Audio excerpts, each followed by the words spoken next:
વડોદરા જિલ્લા શિક્ષણ અધિકારી કચેરી દ્વારા વડોદરાના સાંસદ ડોક્ટર હેમાંગ જોશીની ઉપસ્થિતિમાં ઉચ્ચતર માધ્યમિક વિભાગના શિક્ષકોને નિમણૂક પત્રોનું વિતરણ કરવામાં આવ્યું હતું।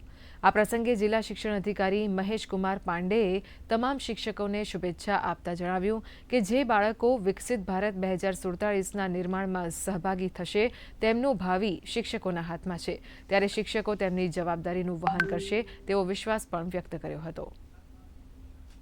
સારામાં સારા રોજગારીની તકો પણ શિક્ષણ ક્ષેત્રે પૂરી પાડવામાં આવી રહી છે તે બાબતે આજે લોકો વચ્ચે વાત પણ મૂકી છે અને તમામ શિક્ષણ સહાયકોને એમને નિમણૂક માટે ખૂબ ખૂબ અભિનંદન અને શુભેચ્છાઓ પાઠવી છે અને એક ખૂબ જ સારું કાર્ય અહીંના જે શિક્ષણાધિકારી છે પાંડેજી અને એમની સમગ્ર ટીમ દ્વારા કે જે સમગ્ર પ્રક્રિયા પૂરી કરી અને ઝીરો એરર સાથે તમામ નિમણૂક પત્રો મળ્યા એવો આ એક ખાસ કિસ્સો છે। સમગ્ર ગુજરાતની અંદર આપણો જિલ્લો એવો છે કે જ્યાં આટલા બધા નિમણૂક પત્રો એક સાથે અપાઈ રહ્યા છે। વડોદરા માટે ખૂબ જ ગર્વનો દિવસ છે।